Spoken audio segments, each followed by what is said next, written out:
En este video vamos a resolver el siguiente problema. Nos dicen que hay que considerar la siguiente viga T de hormigón armado con refuerzo inferior de 6 barras, ¿cierto? Nos dan las dimensiones de la viga T. Nos dicen que hay un ancho efectivo de 1200 milímetros, un área de acero que se reduce a 3060 milímetros cuadrados, ¿cierto? Nos dan el ancho del alma, la altura del ala, ¿cierto? Y la distancia hacia el centroide de estas barras, que son 550 milímetros. Entonces, ¿qué nos piden?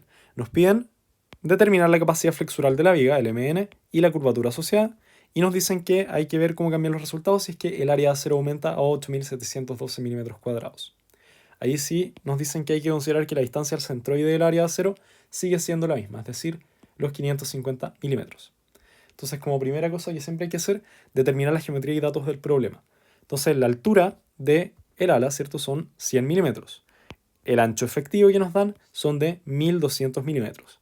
D es la distancia, ¿cierto?, hasta el eje, o quiero decir el centroide del área de acero, que son 550 milímetros. El área de acero también está dada. El acero es un A630-420H, por lo tanto, el módulo de elasticidad son 200.000 gigapascales, o sea, megapascales. 420 megapascales va a ser la tensión de fluencia, por lo tanto, la deformación de fluencia es del 2 por 1000, o bueno, 0.0021.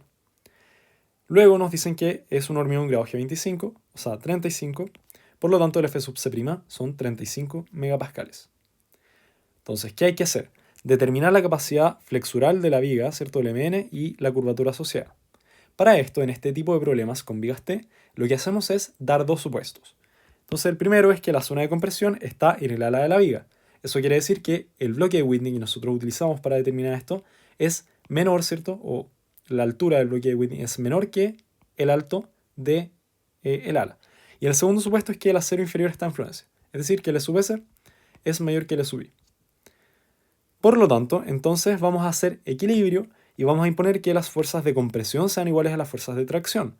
La fuerza de tracción va a estar dada por A sub S por Fi, y la fuerza de compresión va a estar dada por 0.85 por F sub C' por A por el ancho efectivo, ¿cierto?, del ala.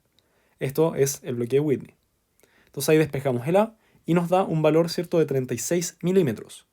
Esto verifica el primer supuesto de que A sea menor a la altura del ala, que son 100 milímetros. Luego, con esta información podemos encontrar el eje neutro, ¿cierto? Ya que el bloque de Whitney, o la altura del bloque de Whitney, está dada por esta ecuación, donde A es igual a beta 1 por C. C es el eje neutro, o la ubicación del eje neutro. Beta 1, recordemos que es un valor que depende de la resistencia del hormigón. Entonces, si nuestro hormigón es un G35, cae dentro de esta tablita en el caso B, donde podemos determinarlo, ¿cierto?, con esta fórmula de la CI 318, considerándolo en megapascales, y nos da un resultado de 0.8. Entonces ese es nuestro beta 1. Entonces, despejando el C, podemos encontrar el eje neutro y nos da que es 45 milímetros. Luego, una vez obtenido el eje neutro, nosotros podemos encontrar cuál es la deformación del acero, el E sub S, y determinar si es mayor o menor que el E sub I, que es del 2 por 1000, ¿cierto? Que es 0.021. Entonces acá ya está calculado cómo hacemos esto con la deformación, ¿cierto?, que nos entrega, o digamos con la ecuación que nos entrega tales, de los triangulitos, de las deformaciones. Entonces arriba nosotros consideramos que en el MN, o en el momento nominal, la compresión máxima, ¿cierto?, del hormigón alcanza un valor del 3 por 1000. El eje neutro, ¿cierto?, es C. Esta distancia hasta la deformación donde están ubicadas las barras de acero es D menos C. Por lo tanto, por teorema de Tales, nosotros podemos encontrar que esta es la fórmula que nos indica la deformación del acero. Y vemos que es mayor que el 2 por 1000. Por lo tanto, se verifica el supuesto 2 de que el acero está en fluencia. El acero está en fluencia. Entonces, con esta información y los supuestos verificados, nosotros podemos calcular el MN, o la resistencia, ¿cierto?, la capacidad flexural, como esta ecuación de acá. Y esta ecuación sale del equilibrio, ¿cierto?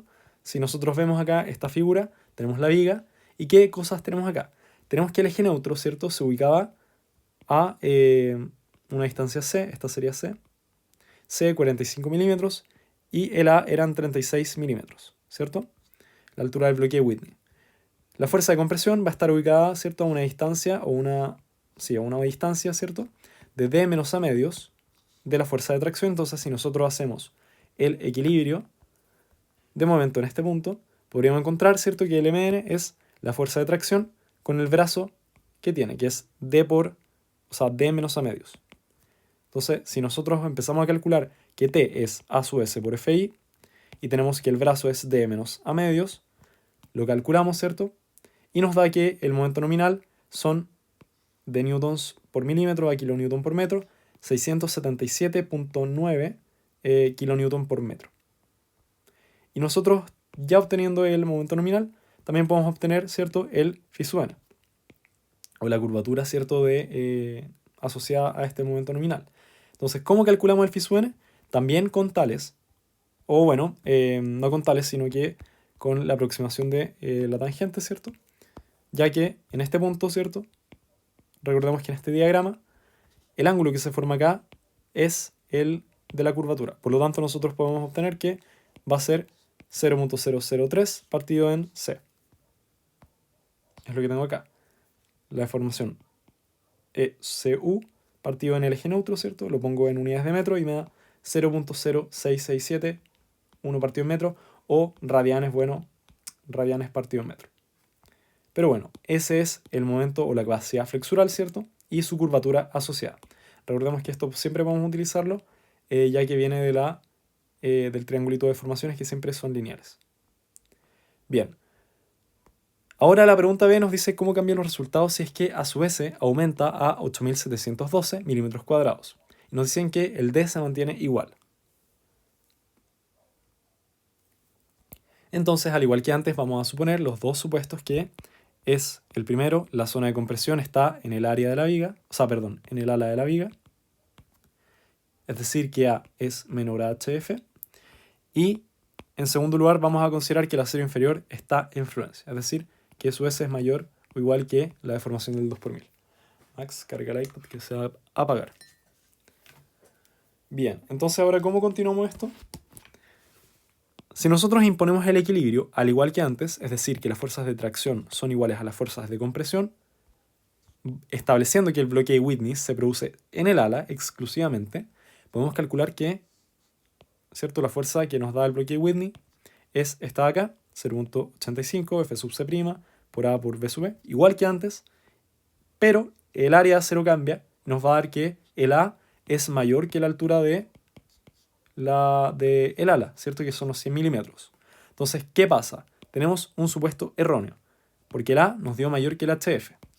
Entonces, eso quiere decir que vamos a tener que dividir el área de compresión, ya que el A se ubica, ¿cierto?, más allá de la altura del ala. Es decir, que está por acá. Entonces, no podemos ocupar el bloque Whitney para esta geometría, sino que tenemos que dividir en el alma, ¿cierto?, y las alas. Entonces, veamos este dibujo bien. Aquí vamos a tener que el área de compresión del alma, ¿cierto?, va a estar dada por esta sección de acá, donde tiene un ancho de B sub W, que es el ancho del alma, ¿cierto?, que son 300 milímetros, nos daban eso por enunciado. Y altura tiene cierto valor A, es decir, el alto del bloque Whitney.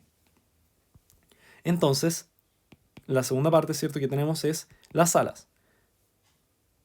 El ancho, ¿cierto?, que forman estas dos alas, o el ancho total, sería, ¿cierto?, el ancho efectivo menos, ¿cierto?, lo que le quitamos, que es la parte del ala, del alma. Entonces, el ancho efectivo menos el ancho del alma. Y la altura, ¿cierto?, que va a tener va a ser el alto de las alas. Ahora, estas dos, ¿cierto?, distancias que yo tengo acá son la distancia desde el área de acero hasta el área de compresión, ¿cierto? Es el brazo que vamos a ocupar después para calcular el momento. Entonces, yo acá, ¿qué es lo que tengo? Por equilibrio, yo voy a plantear que, igual que antes, la fuerza de tracción tiene que ser igual a las fuerzas de compresión. Vamos entonces a tener dos fuerzas de compresión. La fuerza de compresión dada por el alma, y vamos a tener la fuerza de compresión dada por las alas. Entonces, fijémonos que acá estamos también ocupando en ambos casos el bloque de Whitney, porque acá tenemos 0.85 por F sub C' por el área en compresión, 0.85 por F sub C' por el área en compresión. Entonces, ¿qué es lo que tenemos? Tenemos que el A va a ser nuestra incógnita. Conocemos el F sub C', conocemos el ancho del alma, conocemos el ancho efectivo y también el alto de las alas. Por lo tanto, nosotros despejando A de esta ecuación, porque al otro lado también tenemos valores conocidos, el área a 0, ¿cierto? Y la tensión de fluencia. Despejándola vamos a obtener, ¿cierto? Que es 110 centímetros aproximadamente. Esto está en milímetros. Casi cometo una brutalidad. Ahí está. Entonces está pasado los 100 milímetros, que es el alto de ¿cierto? Las alas. Está más o menos por ahí, 10 centímetros pasado. O sea, 10 milímetros. Luego entonces vamos a continuar igual que antes. Vamos a calcular, ¿cierto? La posición del eje neutro. Nuevamente tenemos que el beta 1 es igual a 0.8 porque la resistencia F sub C' no cambia. Tenemos entonces que despejar el eje neutro como A partido en beta 1 y eso nos da que el eje neutro es 137.5 milímetros. Ahí está la ubicación del eje neutro.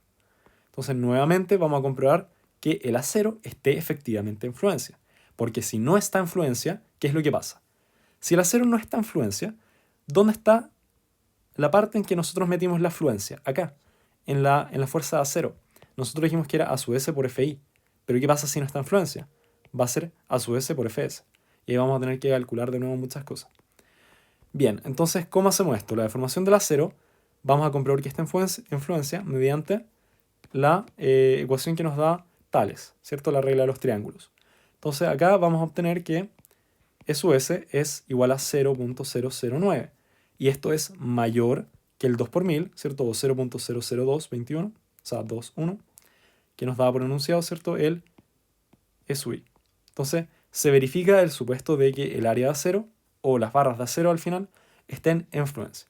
Tenemos los dos supuestos verificados, por lo tanto, finalmente el equilibrio se va a calcular por, o sea, el momento nominal se va a calcular por equilibrio. Y eso lo podemos ver en este dibujo. ¿Dónde está? Bueno, acá.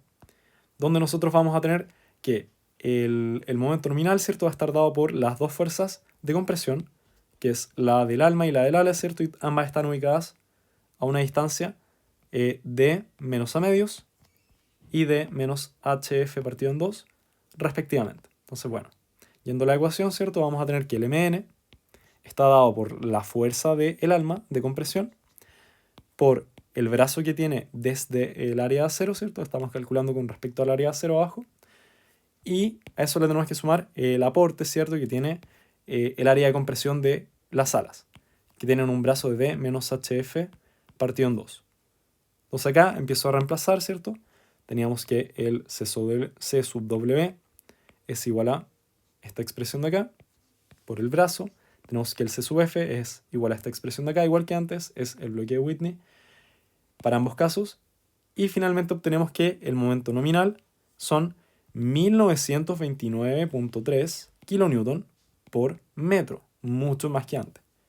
Y también podemos calcular, ¿cierto?, el phi sub n, o la curvatura, ¿cierto?, en este caso, y nos da que es de 0.02, 1 partido en metro, o radianes partido en metro, si queremos ser estrictos, que se trata de un ángulo. Entonces, así se determina, en ambos casos, si es que nos da... ¿Dónde está? Si es que nos da que la A... No, Max, ahí no es. Si es que nos da que la A es mayor que el HF, y esto lo voy a poner acá, este sería el caso 2, de que A es mayor a HF. ¿Y cuál sería el caso 1? El de acá. Caso 1, donde A es menor a HF. Entonces ahí tenemos los dos casos, donde A es menor y donde A es mayor que HF, que es la altura, ¿cierto?, del ala. Por lo tanto, esa es la forma en que se determina el momento nominal o la capacidad flexural y la curvatura asociada. Entonces ahí, a través de la deformación del acero, nosotros también podemos determinar el el diseño o por cómo va a estar controlada la sección, ¿cierto? Si es mayor que el 5.000, recordemos que el phi que se utiliza es 0.9. Entonces, bueno, ese ha sido el ejercicio. Espero que haya quedado claro. Si no, me avisan.